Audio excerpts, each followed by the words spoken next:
ভারত এবং বাংলাদেশের মধ্যে যে সম্পর্ক তা প্রায় তলানিতে এসে ঠেকেছে, এবং তার একটা বহিঃপ্রকাশ হলো বর্তমান সময়ে ভারত এবং বাংলাদেশের মধ্যে যে বর্ডার রয়েছে সেই বর্ডার এরিয়াতে একটা ফেন্সিং এর ব্যবস্থা চলছে, অর্থাৎ তার কাটার বেড়া দেয়া হচ্ছে। এই যে বেড়া যখন ভারত দিচ্ছে, তখন বাংলাদেশের পক্ষ থেকে বাংলাদেশের বিজিবি বলুন বা বাংলাদেশের সাধারণ মানুষ বলুন, ওই বর্ডার এরিয়াতে গ্রামের যেসব মানুষরা আছে তারা বেরিয়ে এসে প্রতিবাদ করছে। শুধুমাত্র বেরিয়ে এসে প্রতিবাদ করা নয়, তারা যথারীতি হাতে বিভিন্ন রকম অস্ত্র, লাঠি, কুড়ুল, দা এইসব নিয়ে ছুটে আসছে।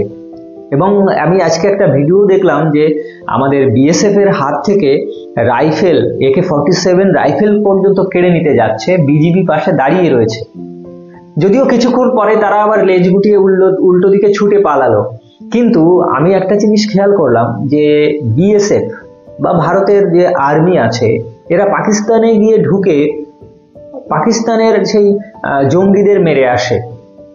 এরা চীনের গালওয়ান ঘাঁটিতে অনেকগুলো চায়না যারা ট্রুপস ছিল আর কি, তাদেরকে শেষ করেছিল বিনা আগ্নেয়াস্ত্রে। এবং তারপর গালওয়ান ঘাঁটিতে পাকিস্তানের সেনাবাহিনী পিছিয়ে যেতে বাধ্য হয়েছে। সেই যে ভারতের আর্মি বিএসএফ, এরা আমি দেখলাম এই সাধারণ মানুষ যখন তাদেরকে দা, কুড়ুল, অস্ত্র নিয়ে তাড়া করছে, তারা দাঁতে দাঁত চেপে সম্পূর্ণ সংযম রক্ষা করছে। আচ্ছা, এই যে কারণ কি, এই যে ঘটনাগুলো ঘটছে, এর পেছনে কি কোনো কারণ নেই? আপনাদের কি মনে হয়? আপনারা যারা দেখছেন, আপনারা অবশ্যই লিখবেন আপনাদের যে ভাবনা চিন্তা, আমি নিশ্চয়ই সেগুলো কমেন্টে গিয়ে পড়ে দেখব।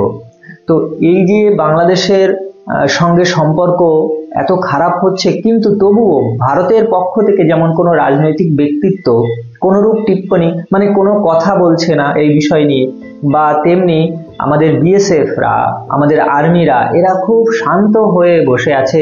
যতই গায়ের উপরে সে আক্রমণ করলেও তারা কিছু বলছে না। এর পেছনের কারণটা কি? আপনারা যদি দেখেন, বর্তমান সময়ে বাংলাদেশে যে সরকার রয়েছে সেই সরকারটা অবশ্যই নির্বাচিত সরকার নয়। হাসিনাকে তাড়িয়ে সেখানে বসেছে তারা। এবং তারপর বাংলাদেশের একটা জিনিস হয়েছে যে সেখানে ভারত বিরোধিতা প্রচন্ড পরিমাণে বেড়েছে, এবং এটা তাদের একটা প্ল্যান ছিল। এই যে ইউনূসের যে সরকার বানিয়েছে, তাদের একটা প্ল্যান ছিল ভারত বিরোধিতাকে বাঁচিয়ে রাখতে হবে, তবেই ক্ষমতায় বসে থাকা যাবে, এবং সেটাকে তারা যথেষ্ট সফল হয়েছে। এখন বর্তমান পরিস্থিতিতে এই বেড়া দেয়া নিয়ে দুই দেশের মধ্যে একেবারে সম্পর্ক আরো খারাপ হয়েছে।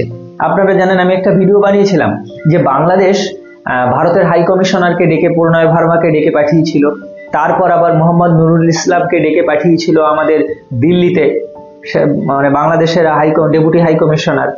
তো এইরকম বিভিন্ন কাহিনী চলছে। তার মধ্যে বাংলাদেশ তাদের সামরিক শক্তি আবার বাড়ানোর চেষ্টা চালিয়ে যাচ্ছে, মানে তারা ভবিষ্যতে যেন যুদ্ধ করবে। কাদের সঙ্গে যুদ্ধ করবে? যুদ্ধ করতে গেলে মায়ানমার আছে, কিন্তু মায়ানমারের সঙ্গে বর্তমান পরিস্থিতিতে যুদ্ধের কোনো সম্ভাবনা দেখা যাচ্ছে না। বা এদিকে আরেকটা জিনিস হতে পারে, ভারতের সঙ্গে তারা যুদ্ধ করতে পারে, কারণ ভারতের সাথে যুদ্ধ করবে বলে সেইভাবেই তারা এগোচ্ছে। তার একটা প্রমাণ হলো তারা তুর্কির থেকে এবার স্থলপথে চলার যে ট্যাঙ্ক, সেই ট্যাঙ্ক তারা কিনছে। সেই সাথে সাথে পাকিস্তান থেকে JF-17 যুদ্ধ বিমান কেনার জন্য কথা চলছে। কখন হয়েছে কথা? বিরল সফরে পাকিস্তানের সিনিয়র বিডি জেনারেল, মানে বাংলাদেশের জেনারেল, ভাবতে পারেন? সেই যে 1971-এর কথা যদি কারো মনে থাকে, মুক্তিযুদ্ধের কথা যাদের যদি মনে থাকে, তাহলে এই পাকিস্তান সফরে কিভাবে যায়। তো সেটা ঘটছে এখন, যেটা ঘটা উচিত ছিল না, যেটা ঘটতে পারতো না কিছুদিন আগে পর্যন্ত, আগস্টের আগে পর্যন্ত ভাবাই যেত না, সেই জিনিস এখন হচ্ছে। পাকিস্তানে যাচ্ছে senior BD general, Bangladeshi general, সেখানে গিয়ে কথা হচ্ছে যাতে ওখান থেকে JF-17 কিনবে। তারপরে আরেকটা আশ্চর্য বিষয় যেটা ঘটেছে, রাশিয়ার থেকে যুদ্ধের হেলিকপ্টার কিনছে বাংলাদেশ। এবং রাশিয়া হচ্ছে ভারতের বন্ধু, আমরা জানি। তো রাশিয়া যদি হেলিকপ্টার বাংলাদেশের কাছে বিক্রি করে যুদ্ধের জন্য, তার আগে ভারতের মত অবশ্যই নেবে, কারণ ভারতের মতামত ছাড়া এটা সম্ভব নয়। কিন্তু ভারত কিন্তু তবুও মত দিয়েছে বলেই এখানে এই হেলিকপ্টার বিক্রি হচ্ছে রাশিয়ার থেকে বাংলাদেশের কাছে। তো এই যে কাহিনীগুলো চলছে, সত্যি খুবই কনফিউজিং। এই যে পরিস্থিতি, আজকে 16 তারিখ, ডিসেম্বরের 16 তারিখ, 20 তারিখ ডোনাল্ড ট্রাম্পের শপথ গ্রহণ।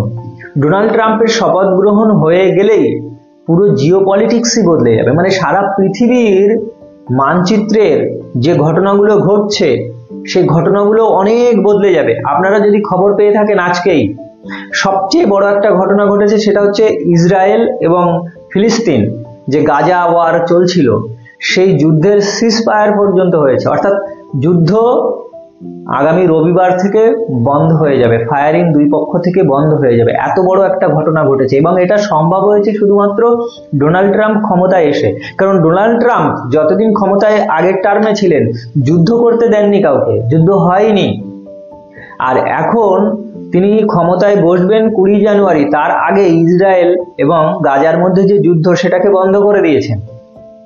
তো এইরকম ভাবে নানা পরিবর্তন এই জিও পলিটিক্সে আসতে চলেছে।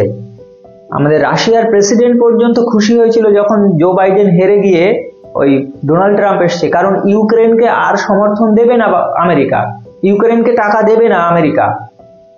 তো জিও পলিটিক্সের এই যে খেলা, যে আমরা ভারতবর্ষে বসে আছি, আপনারা অনেকে বাংলাদেশে বসে আছে, তারাও দেখছে, আমরাও দেখছি যে ডোনাল্ড ট্রাম্প বসছে, খুব উদ্বেগের সঙ্গে সারা পৃথিবী দেখছে যে ডোনাল্ড ট্রাম্প ক্ষমতায় আসবে না জো বাইডেনের কমলা হ্যারিস ক্ষমতায় আসবে।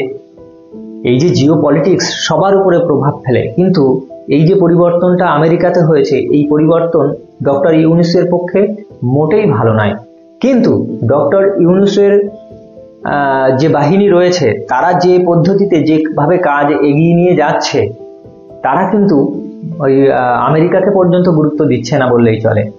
কারণ আমেরিকার ওদের পক্ষে যারা ছিল, জো বাইডেন, কমলা হ্যারিস, তারা তো হেরে গেছে, 20 তারিখের পরে আর খোঁজ থাকবে না। কিন্তু তারা এমন ভাবে সরকার চালাচ্ছে যে মনে করছে তারা মানে অনিয়মিত, মানে অনেক দিন পর্যন্ত, অসীম সময়ের জন্য ক্ষমতায় বসে থাকবে, এইরকম একটা ভাব, দেশের সংস্কার করবে।